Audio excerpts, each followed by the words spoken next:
one could hear me. Now y'all can hear me. Guys, you got all of that for free, no noise. We're here now, no worries.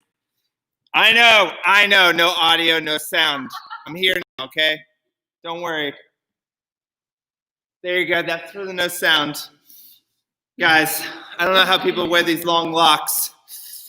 They look really shiny though in the lights. So go ahead and post any comments on ways you think I should who he looks like. Keep this hair going. Or who I look like, yeah. I really think I could have done really well in the 80s with some thick, long hair. I think this could have been a good look for me. Anyways, I'm shedding. We need to get started. All right, so our game is bingo, so go ahead and grab yourself a sheet of paper, and we are going to draw a bingo board. We have our bingo board. It's not behind us, though, because we don't want you to copy us. It's not these verses and chorus. We'll show you after. Okay? Yes, it's coming after. Right now. I'll write it behind. Soon enough. Don't worry. So go ahead and grab a couple things for the game. Right now, we have it's going to be a tight contested game because there's only a couple of us right now who are playing. But that's okay because, as you guys can tell, I came here to party. So we're going to, we have just doubled. Guys, welcome. So glad that you're here and that you can be joining us on this bingo night. Sorry if I have to keep doing this. Now I know why girls have to do this all the time and tuck their hair behind their ears. I never knew, but now I know. You should do that right now. Tuck your hair. It kind of makes my ears look like elfish. That's good. That's how it's supposed to be. Is that how it's supposed to be? Yeah. Mm-hmm. All right. So, anyways, enough about my shimmering locks. We're playing bingo, so make a bingo board. I'll give you all a minute or two. So those that just jumped on, go ahead and make yourself a bingo board. You gotta remind them how to make a board. How to make a board. I forget. 101. All right, so here's what you do. Take a sheet of paper, and you make 5 rows of 5 squares. So a 5 by 5 squares. Does that make any sense? You know, so you take your sheet of paper, you go down, over, up, over. So now we have a big square. And now we want to draw 5 little squares in a row, okay? I hope this is helpful for you. Don't get distracted over here. This right here, I need you to be drawing a bingo board. Kayla, you're distracting them. Okay, so if that doesn't make sense to you yet, hopefully it will by the time we start, which is going to be in the next 30 minutes. Nope, I promise, just in the next minute, don't worry. All right, so we are going to flip our board around, and I'm going to trust that none of you will steal our board because it is the winning board, and of course it is because I get to determine the numbers. And apparently, Kayla has tricked all of us because I thought she had already filled out our board with numbers. I didn't know. That's why I asked you to remind us. We I don't remember are a sinking ship. All right, here we go. We're going to create some rows here with some squares. Kayla, can you go ahead and create our first row under B? 5 squares under B. What would the numbers be? I'm going to tell you, but we need to draw our board first.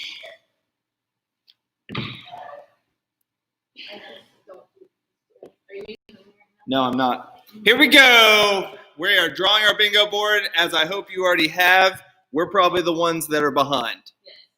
Very much so. Okay. I got to tell you, since you flipped the bingo board around and you showed no numbers, we lost like 3 people, Kayla. So those 3 lives are on you. Those 3 lives are on you.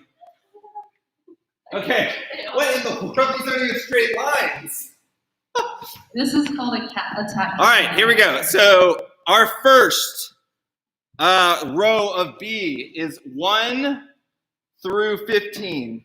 1 through 15. So you need to put numbers in your B column, 1 through 15. So you get 5 choices.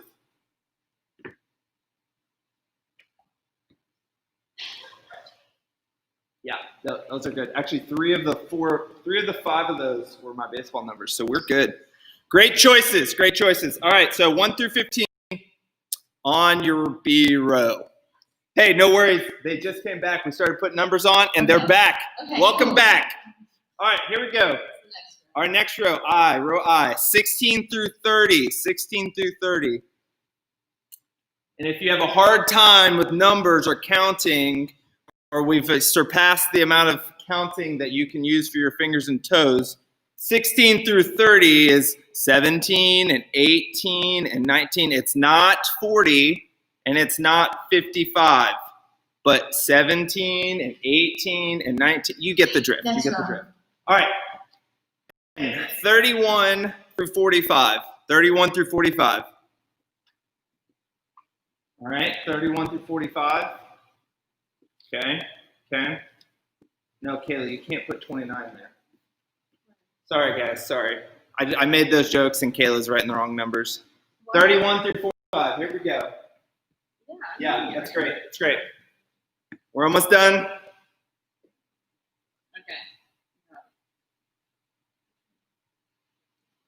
All right. Row G, 46 through 60. 46 through 60. Row G, 46 through 60. We're getting close to bingo. Bingo time. Bingo time. All right. Yes, you can get a free space in the middle. Thank you for asking, Garrison. Oh, I didn't do that. We're overachievers. All right, and then your last row is 61 through 75. 61 through 75. And I'll go ahead and let you put your free space wherever you want to put it on the board. Okay? You get one square free. You want to put it in the middle? Great. You want to put it in the corner? Great. You want to not put it on there? Great. It's going to be great. All right. Here we go. So we have B, I, N, G, and O in our columns. Almost done. You picked the last number. 22. Okay. All right, here we go. We have a winning board right here, ladies and gentlemen. Your board, it will be losers, and our board is a winner. What in the world did you just write right there? That says, Oh, all right, we have already lost. I am so sorry. Our free space isn't even spelled correctly. It says we. it's a movie reference. Like we just weed in the middle of our board. All right, here we go. So we are going to start with our numbers. Let's roll the first number. All right, I-26, I-26. We don't have it. Apologies. All right, we don't have that. Hopefully you do at home. All right, next number. N43, N43. No, oh my. That is 2 in a row we have not gotten. Obviously, I was led astray to let Kayla pick our numbers. Yeah, you should let me know. So far, we've gotten we. We. All right, next number. All right, B3, and we are 0 for 3 on B3. Here we go. I got to tell you right now, we need this next number. We're definitely going to lose. Oh, we got it. We got it. G51, G51. Count it. G51. It's what? It's on the same road. Oh, it is on the same row. Guys, we're 3 away from a bingo. 3 away from a bingo. All right. 065. 065. We don't have that either. We have 075. All right, next.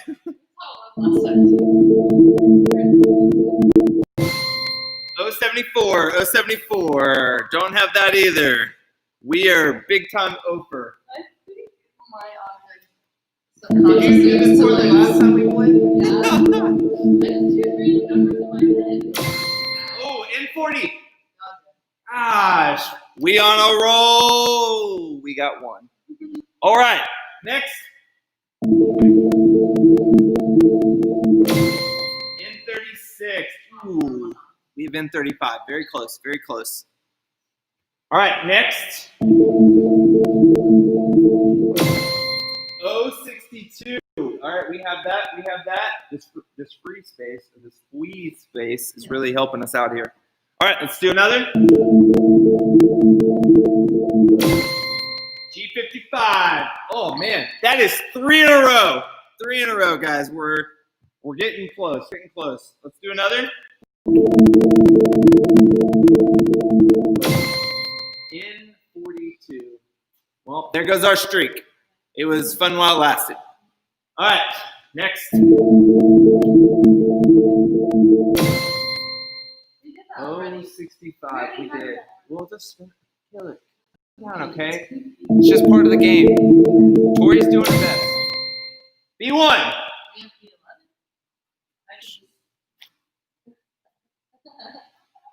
All right.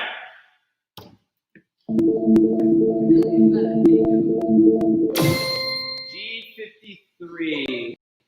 And another one we did not get. I'm about to ask you. G52. We already asked that one too. We already did that one, so let's do another.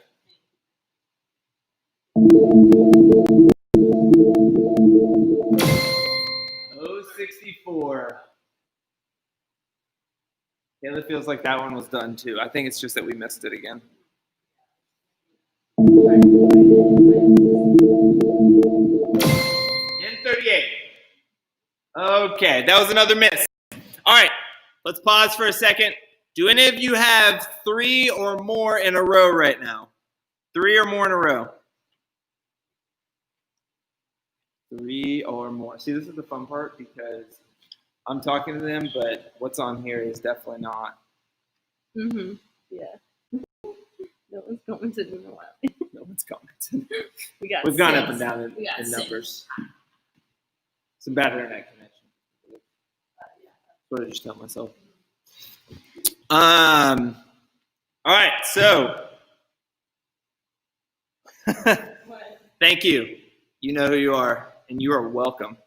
3 in a row, Trevor. Katie is just no. Katie's in the same Just boat we no. are. Just no. That would mean that she is either tied or doing worse than us. Hopefully worse. Probably worse. All right, let's do another number. 074. Wow. Why don't we just invite Wow. Guys, I don't know if you knew this, but Kayla is trash at this game. Apparently I choose the numbers that the board decides not to. That's true. All right, let's do another.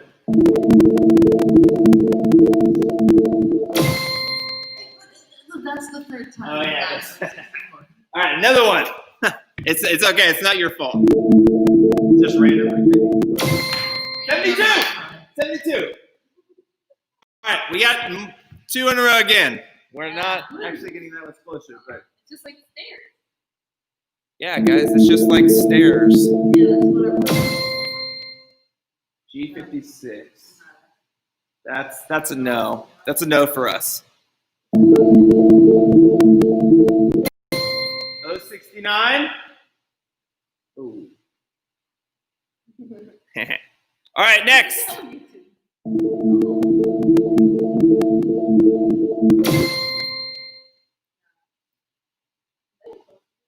N41 is also a no. Guys, we're on a roll. We're no's. We need one? We already have that one, but reassuring that we are picking numbers that are coming up. 56. No.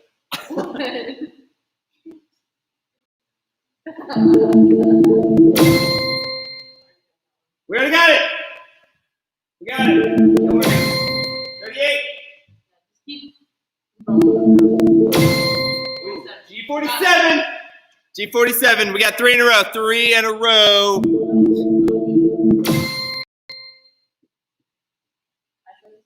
We have another one? Oh, another 3 in a row. Guys.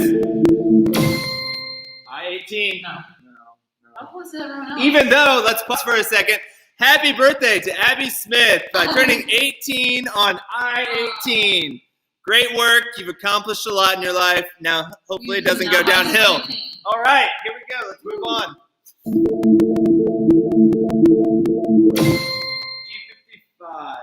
Guys, we already have that. So if you don't, go ahead and check that off. B6 is a no again for us. We have 0 Bs. 0 Bs.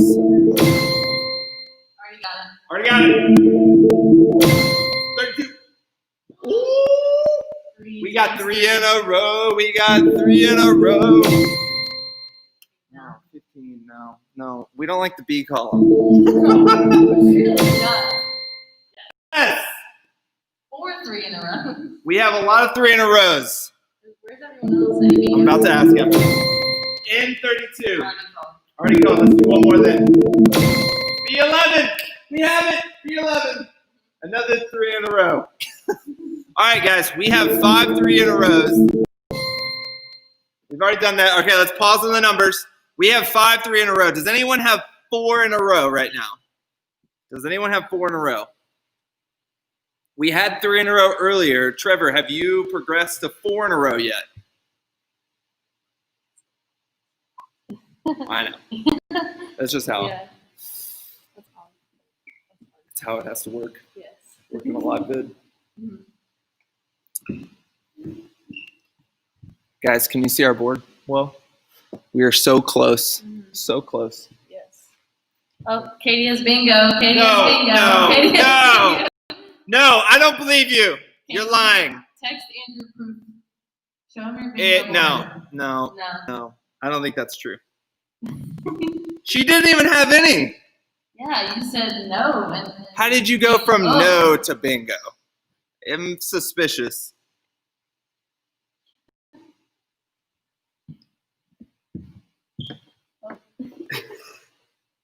Does Isaac have bingo? Oh my god. Wow. I'm waiting for you to respond. So you're going to respond, but I've been standing here waiting for you to respond.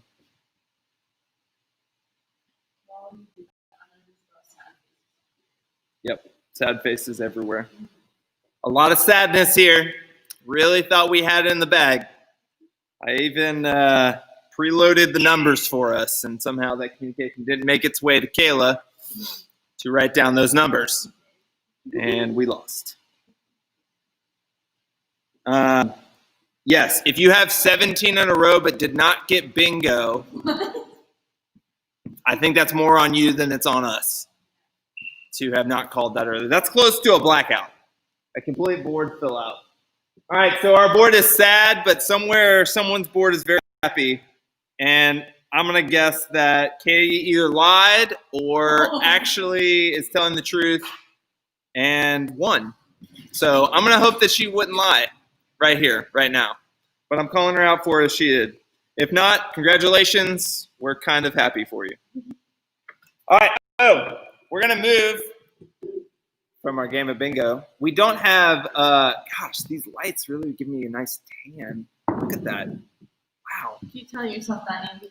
Oh, wow. I'm just All right. trying to keep the mood light. So thank you for your clarification. I did get your picture, and I see that you did not have bingo. I'm sorry for all those that Wait, she were didn't playing have correctly. No, I'm just kidding. She did have bingo. Thank you, Katie. All on B. All the ones we didn't have. Yeah. All right, so here's what's going to happen. I'm apologizing. I'm sorry. I'm going to let Kayla start us in just a second here to continue our series. We have one more week after this. That's So- Abigail next week. Yes, Abigail will be here next week. The new 18-year-old will be with us. Yeah, so I hope y'all are blessed by this night. I'm excited for Kayla to share with us. And as we start, I'm going to hand it over to her. Do you want me to move the table closer? You can move it You closer. can feel I just don't it. want you to not be seen. Okay. Oh yeah. Is this good? I think. Well, then they can't see the verses. Ah, there. That's nice. Is that better? Okay. Hello, guys. I hope you enjoyed Andrew's mullet. I know I did. And I'm very excited to be here, and I'm glad I can speak with you guys. And I'm just going to start us off by praying. Dear God, just thank you for this time, Lord. Just bless us with God, and just thank you for allowing me to be here, God, and just speaking, God. I pray that your Holy Spirit just speak through me, God, and into the hearts of everyone watching at home, God, and that although we are separated by the screen, Lord, that we just feel together and one in your presence, Lord. And I thank you for all of these wonderful things in your name. Amen. Okay, well, I just wanted to start us out with a little anecdote just from my life and a story to start us off. So about 1 or 2 years ago, my parents started changing the rules in our house a little bit, just like a little bit stricter. It wasn't that big of a deal. And one of those areas was about clothes and what I could and could not wear. And for some reason, this just became a really big deal in my head, and I was really angry and upset, and I didn't really understand why they would do such a thing. And because of that, I resented the rules that they did have for me in terms of what I could and couldn't wear. And I just did whatever I wanted. I did what I thought was best, what was good for me. And that is just not, that's not good. I shouldn't have done that. And the reason I'm talking about this is because the answer to the question, what I would tell my freshman self, is just, I would tell my freshman self about how important obedience is in our walk with the Lord. And I just want to tell you just the main point of what I'm trying to get across tonight, and that is that obedience to God is an important way we can live out the gospel. So we are going to be reading out of Deuteronomy 4, 1 through 8. So if you guys want to open up your Bibles or just look up on the screen here, I'm going to read it for all of us. Here we go. Now, Israel, hear the decrees and laws I am about to teach you. Follow them so that you may live and may go and take possession of the land the Lord, the God of your ancestors, is giving you. Do not add to what I command you, and do not subtract from it, but keep the commands of the Lord your God that I give you. You saw with your own eyes what the Lord did at Baal Peor.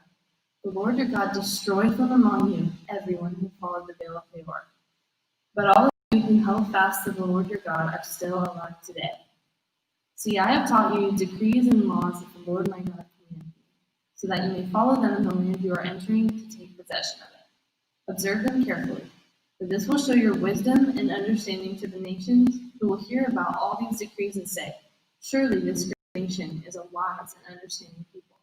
What other nation is so great as to have their gods near them, the way the Lord our God is near us whenever we pray to him?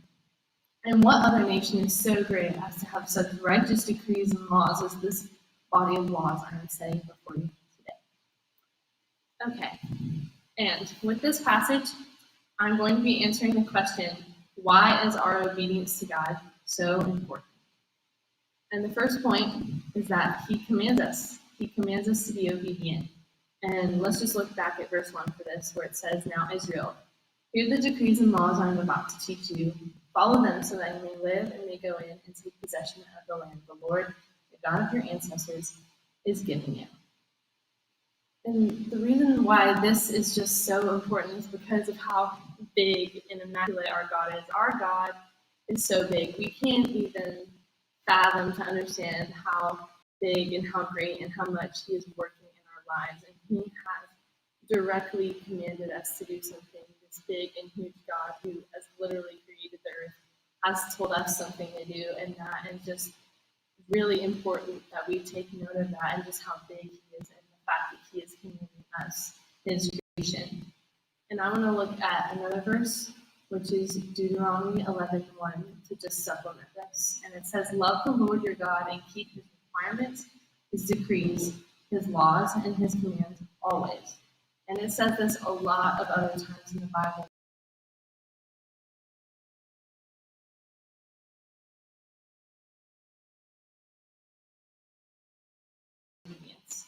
And where I want to look at this is in verses 3 through 4. And it says, you saw with your own eyes what the Lord did at Baal Peor. The Lord your God destroyed from among you everyone who followed the Baal Peor. But all of you who held fast to the Lord your God are still alive today.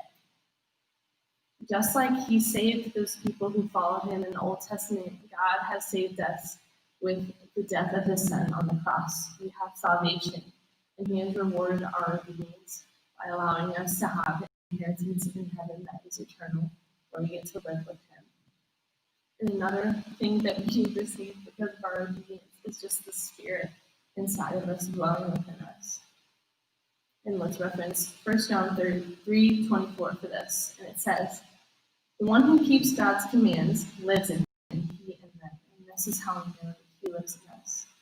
We know it by the Spirit he gave us. The Spirit of the living God is inside of us, and God has given it to us so we can just draw upon his strength, always dwelling within us, so we don't have to do it on our own.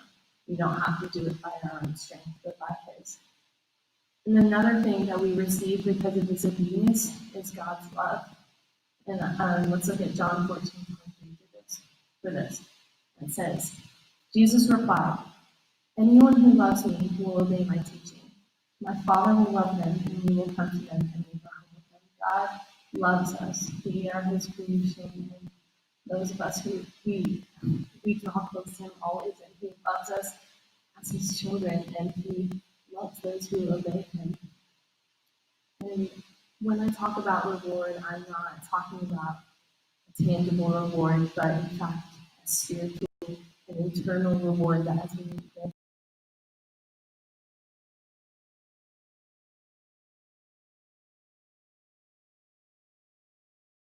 inside of us, and something that you can just have for more than today, for more than just a month, for more than just a year, but forever. And the last thing from this passage as to why obedience is important is that it's displaying God's glory to others. And let's look to verses 6 and 7 for this, where it says, "Observe them carefully, for this will show your wisdom and understanding to the nations, who will hear about all these decrees and say, 'Surely this great nation is a wise and understanding people.' What other nation is so great as to have their gods near them the way the Lord our God is near us whenever we pray to him?" Just like in this passage, people notice obedience. Obedience is different from what the world tells us. The world tells us that we need to follow our own heart. We need to follow our own desires, do whatever feels good, do what everyone else is doing. And that is just the direct opposite of what God calls us to through obedience. We are separating ourselves from the world by this act. And because of that, people take notice. People see, hey, that person's a little different, they're doing things a little different. And because of that, it could result in a lot of really good things, and maybe even plant a seed of curiosity about people wanting to know the Lord because of how bright a light you shine through your obedience. And I also want to look at 2 Corinthians 9:13 for this, which says, "Because of the service by which you have proved yourselves, others will praise God for the obedience that accompanied your confession of the gospel of Christ, and for your generosity in sharing with them and with everyone else." This is just one of the very few ways that we can live out and show the love and life and grace of Christ through our actions, which directly obey what God calls us to do. And I have a quote that also goes along with this, and it's from Anthony Murray. It says, "God has no more precious gift to a church or an age than a man who lives as an embodiment of his will and inspires those around him with the faith of what grace can do. Being obedient is being a light. It is bringing joy and just so much around and surrounding people when you are obedient. And that is just one way we can really stand out and show others who Christ is." But going along with this, saying about how, like all these things about how obedience is important, we may be asking ourselves, like, how can I be more obedient? What are some of the ways, like, I can be obedient and improve how I'm obedient? And let's look at Philippians 2, which says, "And being found in appearance as a man, he humbled himself, becoming obedient to death, even death on a cross." Jesus is the ultimate example of obedience. And all over his word, we can just see directly how he listens and follows what the Lord tells him. He doesn't give in to sin. He doesn't give in to the flesh. He just continues to follow what the Lord tells him, even to sacrifice his own life. And that is just crazy. And because of that, Jesus' reward from God was being exalted in heaven by his side. And that is just great. Even God rewarded Jesus for his obedience by having a right hand seat at the throne of God in the kingdom of heaven. And another way that we can be more obedient and just improve it is just by seeking God in a relationship with him. Because if we don't know God, but we see the Ten Commandments or his commands in the Bible, then we read them, they don't mean much if we don't know him. They're just words on a paper. They're not truly something that we can take value of if we don't know who he is, if we don't know how much he loves us. It doesn't mean that much, because all these rules without a relationship to God is just going to make it easier to turn from him, because we don't really know him and how much he loves us. And lastly, just to expand your own view of just what you think obedience is. And tying back to my anecdote from the beginning, I saw obedience as a chore. I saw obedience as something that limited me from doing whatever I wanted. But as believers, we should see obedience to the Lord as a duty first. And God commands us, and that therefore makes it our job as believers to do this duty to carry out what God is telling us to do. But along with that, it should also be a delight. It should also be a delight within our hearts to say, "Hey, I know the God, and I know who He is, and I delight in everything that He is commanding me." And along with this, I am going to give us a little bit of an illustration, just to kind of better understand what I'm saying. So I can assume most of you have a dog, and like you and your parents are that dog's owner. Well, when you first got the dog, you were teaching him tricks, you were teaching him commands, and teaching him just how to listen to you and how to do things that you know is right and that you want him to do. And because of this, when the dog does something right, we as an owner, we're like, "Oh, that's awesome. I'm so excited that my dog is listening to me." And I honestly think that our dogs can tell too. Our dogs can tell, "Hey, we've made our owners happy by doing this thing. Let me do it again so I can make sure that they're happy again." But sometimes, I don't know, I hope this doesn't happen to anybody, but sometimes dogs run away. And that can be really sad, a really painful thing, because we love our dogs. We hold them close to us because they love us so much. And the same thing goes for us and God. Look to God as the owner and us as the dog. God delights in seeing us. God delights in seeing us being obedient. He delights in just being in our presence and having us as His children. And we, as His children, should just delight in being obedient to Him, just to see how happy it makes Him. But when we turn from Him, when we run away from Him by being disobedient, by going along with the ways of the world, it hurts Him. He misses us. We're not as close to Him anymore. And therefore, there's just that separation that exists. And that's what obedience can do. It can bring us together. It can bring us closer. It can bring us alongside God and walking with Him more in our lives. And I want to finish out by reading Philippians 2:12-13, which says, "Therefore, my beloved, as you have always obeyed, so now, not only as in my presence, but much more in my absence, work out your own salvation with fear and trembling. For it is God who works in you, both to will and to work for His good pleasure."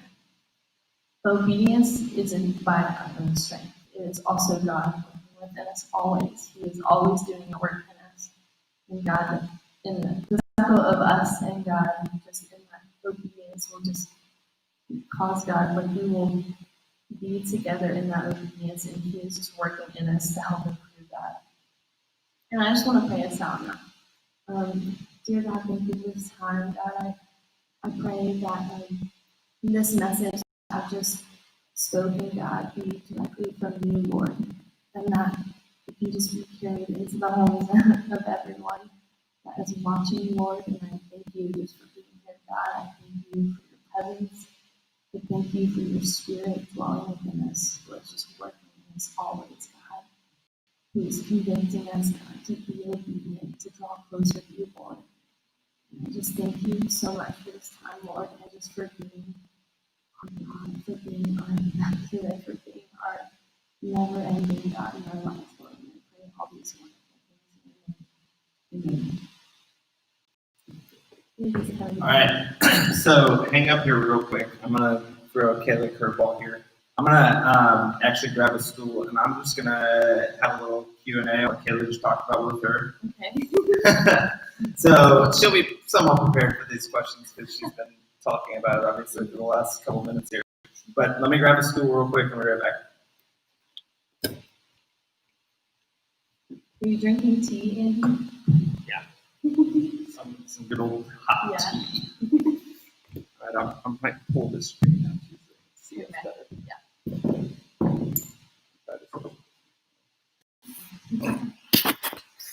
All right. Do you need help? Hey guys.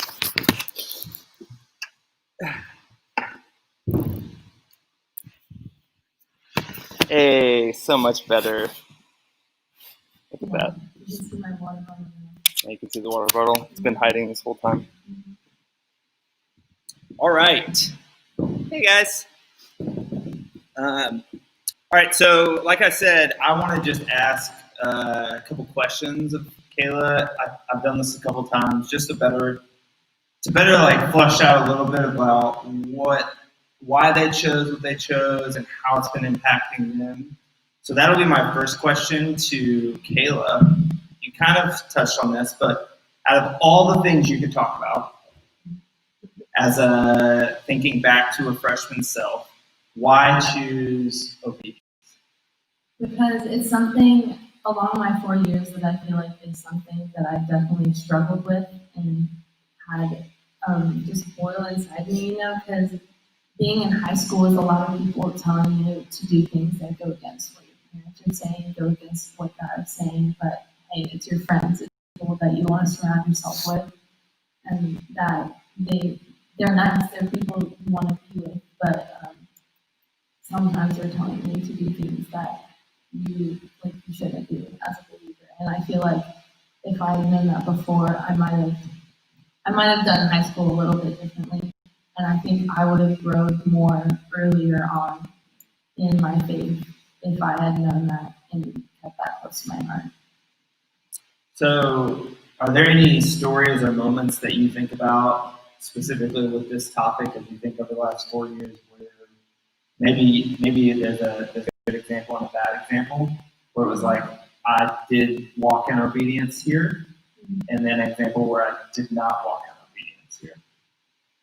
Wow. I'm trying to think, but most of it is just dealing with a lot of stuff at home.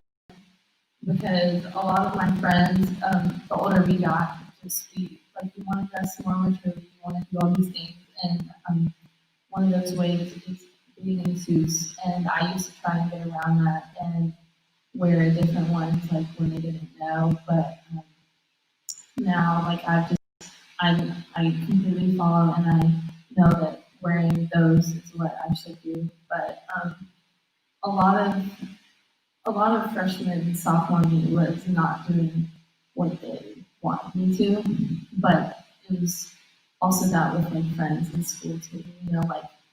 Freshman year I had a very bad Spanish teacher, and because of that, I compensated by cheating in class. Our whole class just cheated on every test and every quiz. We all worked together. You're the only one out there that's ever done that. I know, but it's hard to admit. No, I'm not saying that it's okay. I'm just saying I think yeah. it's probably relatable for everyone. Yeah, and that's definitely something that's not good. But at the time, I didn't even see it as bad. I saw it as me improving my success, keeping my straight A's by doing that because my teacher apparently, I thought she could. But it might have just been me not listening and not wanting to put in the effort to pay attention to my homework. Yeah. So, you talked a little bit about the balance of we're asked to be obedient to the Lord, but so often, this word obedience, like people hear obedience and there's not like a joyfulness that comes over them. It has a stigma. It has a stigma. It has a certain, like, I say obedience and someone thinks, ugh. Now, there's some people out there that don't think that. Some people think obedience and they think, yeah, I am so obedient and so righteous. So I definitely think there's both sides of it, right? So talk me through for yourself, kind of maybe even like what that word has kind of shifted in meaning for you. Mm-hmm. I kind of touched on this, but I saw obedience as limiting to my life. I saw it as something that restricted me from living out the life I wanted and doing stuff that I wanted to do. But that word has kind of changed now. I've become more reverent of how God commands us to be obedient.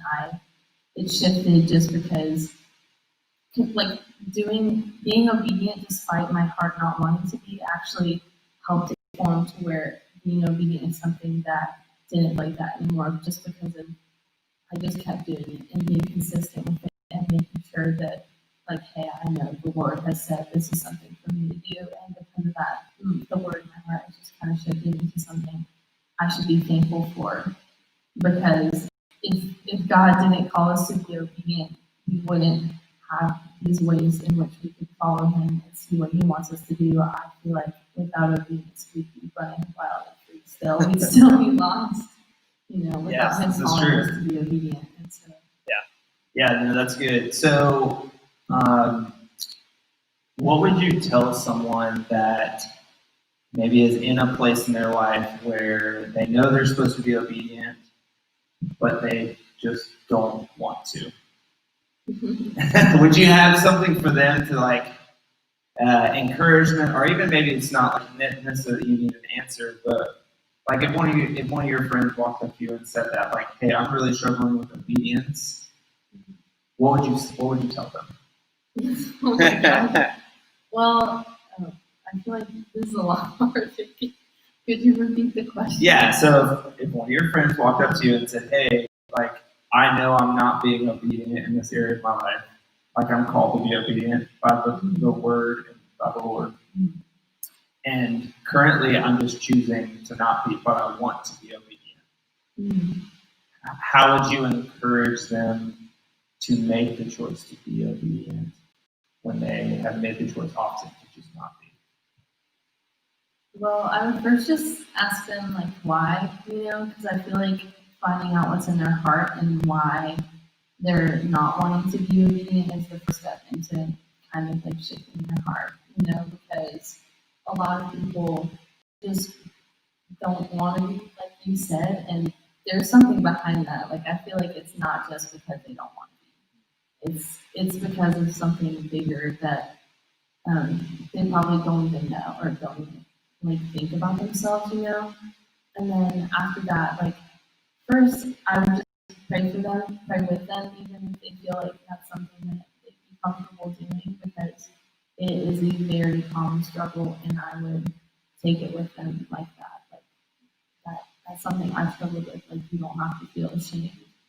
And that's how we need to come to the Lord too. Like, if they're gonna pray for themselves, I'm gonna pray for them.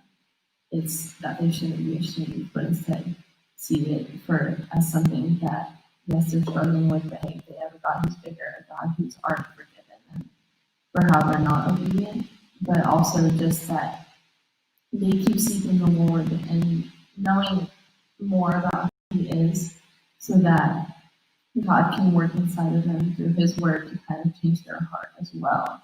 Because I feel like even if I say all the things I could about obedience, it might still not register, it might still not do anything. But I feel like just that mixture of telling them, hey, obedience is something that's a struggle, but it's also like this good thing, along with, hey, look at what the word has to say about it, and I really hope that you just continue to seek the Lord. Like, I feel like that's a good balance, and I hope I answered the question. Yeah, no, I think that's good. I know that's a hard question, but I'm going to guess that because this is true of me, and this is probably true of Caleb, this is probably true of other people that are watching, there are things probably currently that the Lord is asking you to walk in obedience in that we're actively choosing not to.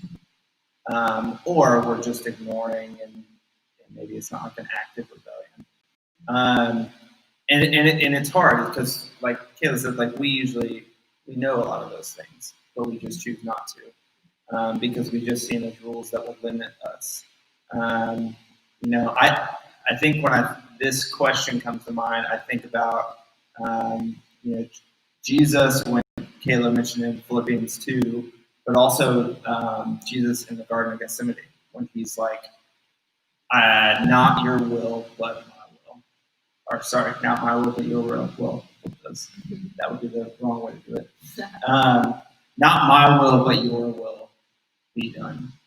Even in the moment of like greatest struggle and strife, a submission of who he is because of who the Father was to him and what he's done. And again, it goes back to that relationship. He's walking out obedience to what he's told the Father he would do, as hard as it would be. And so, and as Caleb's already mentioned, that power that lives in Jesus lives in us and is working in us. So, last question for Caleb. What do you see right now that the Lord is calling you to walk in obedience in this year? In the next year? Well, I'm going to college, and that's a big thing. But we won't say where. Well, there's like this specific verse in the Bible, but you've been teaching on it before this that says, "Do not get drunk with wine," and that is one very, very large temptation, especially going into freshman year, where all these people are going to be telling you, "Hey, it's good. This is something that you should do." But God tells me not to do that because with something like that, you lose control of yourself and can do more things that turn you even farther away from the Lord. And I can already feel him just being like, "That is something like completely stay away from that. Don't even try to." Yeah.